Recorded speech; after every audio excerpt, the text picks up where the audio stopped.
డబ్బు, అనారోగ్యం, ఉద్యోగం, వ్యాపారం అప్పులతో బాధపడుతున్నారా? మీకోసమే మేనిఫెస్టింగ్ మిరాకిల్స్ 11 days ప్రోగ్రామ్.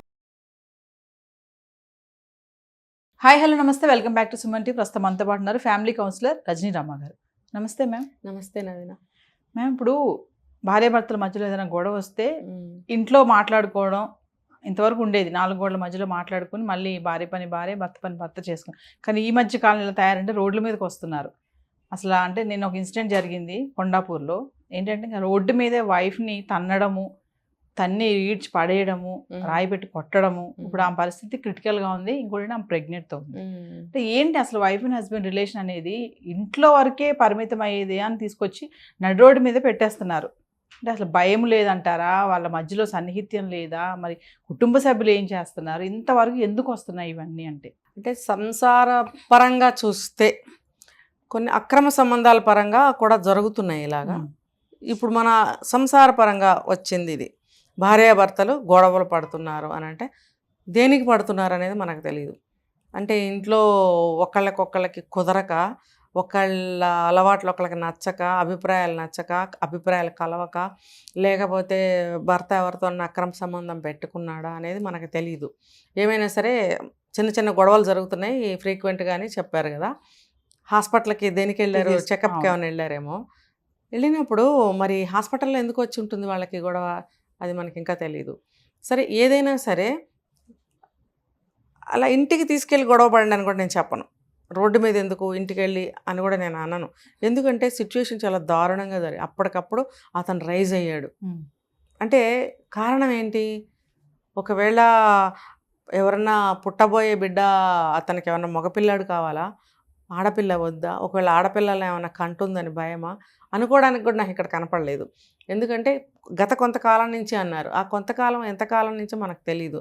ఒకవేళ ప్రెగ్నెంట్ అయిన దగ్గర నుంచే అయినట్టయితే కనుక కారణం కనుక్కోవాల్సిందే. మరి మళ్ళీ ఆడపిల్ల పుడుతుందని ఏమన్నా భయమా, లేకపోతే ఏదైనా అక్రమ సంబంధం ద్వారా అమ్మాయి అలాగా ప్రెగ్నెంట్ అయిందని ఏమన్నా అనుమానమా? అలా ఉన్నప్పుడు మనం ప్రతిసారి చెప్పుకుంటూనే ఉన్నాం. దానికి ఒక ఉపాయాన్ని ఆలోచించుకోవాలి. కానీ ఒక గర్భిణీ స్త్రీని నడి రోడ్డులో అలా కొట్టి నేల మీద పడేసి ఒక మనిషి గబుక్కుని కింద పడినా సరే ఎక్కడో చోట దెబ్బ తగులుతుంది. మరి ఆ గర్భిణీ స్త్రీని అట్లా దెబ్బను తోసేస్తే పాపం ఆవిడకి బరువు మీద దెబ్బ తగులుతుంది. ఏదో ఒకటి తగలదా రోడ్డు మీద? నడి రోడ్డు ఎలా ఉంటుంది అది? మరి దానికి తోటి ఇంకా పైనుంచి రాయి పెట్టి కొట్టడం అంటే అంత హింసను ఎందుకు అసలు అలవాటు చేసుకుంటున్నారు? అంత కంట్రోల్ చేసుకోలేనంత విధమైనటువంటి కోపం, ఆ తారా స్థాయిలో కోపాలు ఎందుకు వస్తున్నాయి? అసలు క్షమాగుణం లేకపోవడము, ఓర్పు లేనితనం, ఏ చిన్న దాన్ని కూడా ఓర్చుకోవట్లేదండి. ఇప్పటికీ కూడా కొంతమంది ఏదైనా నచ్చకపోతే ముఖాన్ని అట్లా పోసేవాళ్ళు ఉన్నారు భార్య ముఖం మీద. అంటే నీ కోపాన్ని ఇంకొక వ్యక్తి భరించాలా అంటే ఆ సందర్భంగా చెబుతున్నా, విసిరేసిన సందర్భంగా.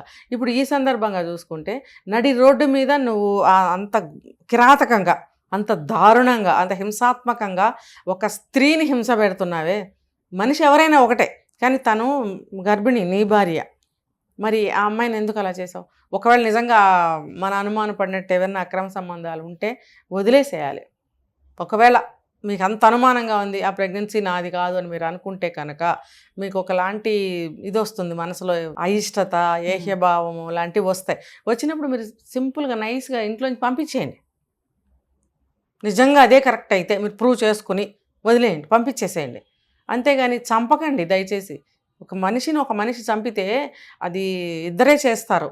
ఒకటి రాక్షసుడు చేస్తాడు, రెండోది జంతువు చేస్తుంది. ఒక పులో, సింహమో, పెద్ద జంతువు ఏదైనా చంపగలుగుతుంది. మరి మనిషి అయ్యి ఉండి మనిషిని చంపడం, ఒక మనిషికి భయపడే స్థితి ఎందుకు వచ్చింది? ఏమనంటే కలియుగం అంటారు పెద్ద వాళ్ళు. కలియుగం అని మనం అనుకుంటున్నప్పుడు కలియుగంలో ఇది ఎందుకు చేయాలని కూడా అనుకోవచ్చు కదా. ఇన్ని యుగాల్లో జరగలేదు అంటున్నారు, కలియుగంలో జరుగుతుంది అంటున్నారు. తెలిసినప్పుడు కలియుగంలో కూడా ఎందుకు చేయాలి? చేయొద్దు అనుకోవచ్చు కదా, మరి చేస్తున్నారు. ఇలాంటి హింస అనేది చాలా దారుణం అండి. అంటే వైఫ్ అండ్ హస్బెండ్కి అంటే ఇక్కడ భయం లేదు, భయం కనబడట్లేదు. అతనికి కోపం కనిపిస్తుంది అతనిలో. ఎందుకంటే పరిగెత్తుకుంటూ వచ్చి తన్నాడు, పడేసాడు, ఈడ్చి రాయితో 4-5 సార్లు కొట్టాడు. అంటే ఆ రిలేషన్ మీరు అన్నట్టుగా ఏదైనా కానివ్వండి మేడం, అంతలా పడేసి కొట్టడం అనేది మాత్రం కరెక్ట్ కాదు కదా. అంటే వైఫ్ అయితే మాత్రం కొడతారా? ఇది ఇంట్లో సంసారానికి సంబంధించింది కాదనిపిస్తుంది నాకు. ఏదో ఉంది మనకి నెక్స్ట్ ఏదైనా న్యూస్ వస్తే తప్ప మనం దీన్ని ఇది అని మేము కరెక్ట్గా కన్ఫర్మ్ చేసుకోలేము. ఇది ఏదో వేరేదేదో జరిగింది ఇద్దరి మధ్యన. అందుకనే చూడండి గత కొంతకాలం నుంచి అన్నారు, కొంతకాలం అన్నారు, అంతకుముందు లేదు. కాబట్టి అదేంటో మనం కూడా ఎదురు చూడాల్సింది. ఏది ఏమైనా సరే తను నీకు భార్య, ఒక స్త్రీ, నీ ఇంట్లో ఉన్న మనిషి. నువ్వు రోడ్డు మీద తీసుకొచ్చి చంపినా, నువ్వు ఇంట్లో చంపినా కూడా శిక్ష నీకు ఖచ్చితంగా పడుతుంది. ఇప్పుడు అమ్మాయి కోమాలోకి వెళ్ళింది, కోమాలోకి వెళ్తే తర్వాత ఏమవుతుందో తెలియదు, నడి రోడ్డు మీద. నేను ఒకసారి ఒకరిని చూశాను మేడం, ఇలాగే వైఫ్ అండ్ హస్బెండ్సే. కొంతమంది ఏంటంటే రోడ్డు అని చూడరు, అది ఎక్కడ ఉన్నావు అని చూడరు, మర్చిపోతారు అనమాట. ఆ టైంలో వాళ్ళకి ఫ్రస్ట్రేషన్ అయిపోయి కోపం వచ్చేసి నలుగురిలో కూడా. నేను ఒక సన్నివేశం చెప్తాను. ఇలాగే ఒక బండి మీద వెళ్తుంటే పక్కన ఆపుకున్నారు వాళ్ళు, బ్యాగ్ అనుకుంటా సమ్ ఏదో, మరి ఆమె పెట్టుకోమందో పట్టుకోమందో తెలియదు మనకైతే. చూశాను అంతే నేను. వాళ్ళు దాన్ని తీసి ఆయన రోడ్డు మీద తీసిరేసాడు. అంటే మరి వైఫే కదా, సరే నీకు ఎందుకు ఓపిక ఉండదు, కొంచెం శాంతంగా మాట్లాడవచ్చు కదా. అంత ఆ టైంలో ఆ ఫ్రస్ట్రేషన్ అనేది అదే తిరిగి మరి భార్య చేస్తే అదే కదా, నువ్వు ఒప్పుకుంటావా? మరి నేను కూడా ఇలాంటివి చాలా చూశాను నవీన గారు. ఏంటంటే కారణాలు చాలా ఉంటాయి. ఒకటి అతనికి స్వతహాగా ఉన్న పొగరు, కోపం. రెండోది భార్య అంటే అయిష్టత. డే 1 నుంచి పెళ్ళైన దగ్గర నుంచి భార్య అంటే ఇష్టం ఉండదు చాలా మందికి. ఎందుకంటే నచ్చక చేసుకుంటారో, పెద్దవాళ్ళ బలవంతం మీద చేసుకుంటారో, మరి ఏంటో నాకు తెలియదు కానీ చేసుకుంటారు. లేదా ముందు ఏమైనా ఎఫ్ఐఆర్ ఉంటుందో తెలియదు, లేదా నలుగురితో తిరిగి అలవాటు ఉంటుందో నాకు తెలియదు. కానీ ఈ ఎన్ని కారణాల వల్ల భార్యని అలా చూస్తారు. కొత్తలోనూ అలాగే చూస్తారు, 60 ఏళ్ళు వచ్చినా అలాగే చూస్తారు. భార్యని హీనంగా చూస్తారు, ఎక్కడ పడితే అక్కడ తిడతారు. సామాన్లు ఏమైనా ఉంటే పట్టుకోరు. నువ్వు పట్టుకో, ఎందుకు వచ్చావు, వచ్చిందని పట్టుకో, మొయ్యి, నువ్వు సామాన్లు మొయ్యి. భార్యతో మోయిస్తారు సామాన్లు. వస్తే మాత్రం ఒకటి నువ్వు పట్టుకోకూడదా? పట్టుకోరు. అది అహంకారమా, పొగరా, గర్వమా, లేకపోతే భార్య నీకు మోసే మనిషిలాగా కనిపిస్తుందా? నీ ఇంటి వస్తువులే కదా అవి, అందులో నీవి కూడా ఉంటాయిగా. ఉన్నప్పుడు మొత్తం ఆమె ఎందుకు పట్టుకోవాలి? సరే 2 ఉంటే చెరోటి పట్టుకోవచ్చు, ఆవిడ ఓపిక లేదంటే పాపం 2 నువ్వు పట్టుకోవాల్సి వస్తుంది. నువ్వు పట్టుకోలేకపోతే కూలీని పెట్టుకో, అంతేగాని ఆమె మొయ్యాలి అంటాం. మీరు చెప్పిన సంఘటన తీసి బ్యాగ్ బారేయటం నేను చూసా ఇలాంటివి. నాకు వెళ్ళి అడగాలనిపిస్తుంది. క్షణంలో ఆమె ఎంత ఫీల్ అవుతుంది. చాలా కదా, ఉంటారు కదా కదా. ఇల్లు కాదు కదా, ఇల్లు అయితే ఓకే, నువ్వు ఇల్లు అయితే నువ్వు ఏమన్నా చేసుకో, కొట్టు తిట్టు ఏమన్నా చేయి, పడతా. కానీ నువ్వు ఒక రోడ్డు మీద 10 మంది ఉన్న దగ్గర నువ్వు చేస్తే తన ఆత్మగౌరవం అనేది ఉంటుంది కదా, కొంచెం ఉంటుంది. ఇంకోటి ఏంటంటే ఒకవేళ అలా వెళ్ళటం ఇంటి దగ్గర ఇష్టం లేదు, ఇష్టం లేకుండా బయలుదేరితే కూడా దారిలో ఇలాంటి చేష్టలు చేస్తారు. అలా చేస్తారు. చెప్పకుండా ముందు తను బస్సు ఎక్కేయడం, ఆవిడ ఎత్తుక్కుంటూ వచ్చి బస్సు ఎక్కడం, వెనకాల చెప్పకుండా ట్రైన్ ఎక్కేయడం, ఈవిడ గబగబా ఎత్తుక్కుంటూ వచ్చి ట్రైన్ ఎక్కడం, బ్యాగ్లో ఏమైనా ఉంటే పట్టుకోపోవడం, ఇంకా కోపం వస్తే మీరు చెప్పినట్టు విసిరేయడము, ఇంకా దారి మధ్యలో వయసు మళ్ళిన వాళ్ళు కూడా చేస్తారు భార్య భర్తలే. పెద్దవాళ్ళని కూడా 60-50 దాటిన భార్య భర్తలకు కూడా ఉంది. ఖచ్చితంగా ఖచ్చితంగా. నేను బాగానే వినపడుతున్నాయి నాకు ఈ మధ్య, కనపడుతున్నాయి కూడా బయట. ఇగో అని అంటారా, మేల్ అనే ఇగో నచ్చదు, అసలు నచ్చదండి భార్య చేసే పని. ఆ ఇగో ఉండబట్టే అలాంటి పనులు చేస్తారనుకోండి. అది ఎందుకు చేస్తారంటే నచ్చక, మనిషి నచ్చకో, పని నచ్చకో ఏదో ఉంది. దానికి మీరు అన్నట్టు ఇల్లు రోడ్డు అని చూడరు, కొంతమంది నోరు కూడా వాడతారు. ఆ నోరు భయంకరంగా వాడతారు. నేను చెప్పా గతంలో ఒక సంఘటన, అందరిలో నుంచి భార్యని నోటుకు వచ్చిన బూతులు తిడుతున్నాడు. నేను వెళ్ళి అడిగేసేద్దాం అనిపించింది, మా వారు ఆపారని చెప్పాను కదా. మరి ఎందుకు చేస్తున్నారు? ఒళ్ళు కొవ్వు.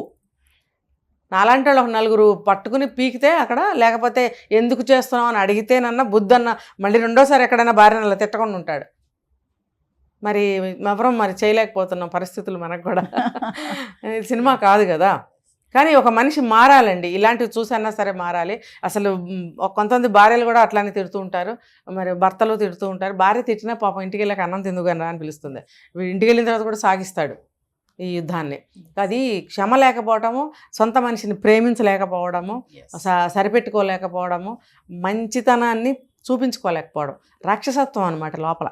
ఒక చెడ్డవాడు అంటారు కదా, చెడ్డవాళ్ళు అనమాట వాళ్ళు. సో ఏదేమైనా మేడం, అక్కడ ఏం జరిగింది ఇన్సిడెంట్ మనకి తెలియదు, కొండాపూర్లోది. బట్ రోడ్డు మీద పడేసి అట్లా కొట్టడం అనేది మాత్రం తప్పే, చాలా తప్పే. మరి పోలీసులు పట్టుకున్నారు 5 నిమిషంలో, శుభ్రంగా అరెస్ట్ చేశారు. ఇప్పుడు బాగుంటుంది, ఆయనకి భజన చేసుకుంటూ కూర్చోవాలి. అదే నేను చెప్తుంది. అసలు అదెందుకు గుర్తు పెట్టుకోరు? నేను చంపేస్తాను, చంపేయాలనే చేసావు, బతుకుతుందో చచ్చిపోతుందో తర్వాత సంగతి. చచ్చిపోయింది అనుకో, వెళ్ళిపోయాడు కదా, వెంటనే ఏం జరుగుతుందో తెలియదా నీకు? అది నేను అడుగుతున్న క్వశ్చన్. అంటే శిక్షలు పడట్లేదు కదా మేడం, ఏముంది ఒక 10 రోజుల నుంచి మళ్ళీ వదిలేస్తారు కదా, ఆ ధైర్యం ఏమో. అలా ఎవరు వదలలేదు, జైలు శిక్ష అయితే వేస్తున్నారు. అది ఎంతకాలం అనేది మనం చెప్పలేకపోతున్నాం. 3 ఏళ్ళ 7 ఏళ్ళ ఎన్నేళ్ళు లైఫా అది మనకు తెలియటం లేదు, కానీ శిక్ష అయితే పడుతుంది. ఇలాంటి వాళ్ళకి లాంగ్ టైమే వేయాలి, ఇంకా మళ్ళీ రాకూడదు, లైఫ్ వేసేయాలి. లైఫ్ వేసేస్తే అక్కడే ఒంటరిగా ఉంటారు. వాళ్ళ ఉంటారు కదా సంబంధించిన వాళ్ళు, ఎవరిని అలౌ చేయకూడదు. మొన్న ఒక కేసులో ఇలాగే చేశారు, ఎవరిని అలౌ చేయలేదు, లైఫ్ వేసేశారు. ఎవ్వరు కూడా ఎప్పుడు కూడా కలవకూడదు, ఆ రూల్ పెట్టారు. అలా ఒంటరి జీవితం బతికించాలి లోపల. అప్పుడు కనీసం ఏమన్నా పశ్చాత్తాపం ఎప్పటికో ఒకప్పటికో వస్తుందేమో అది చూడాలి. Thank you.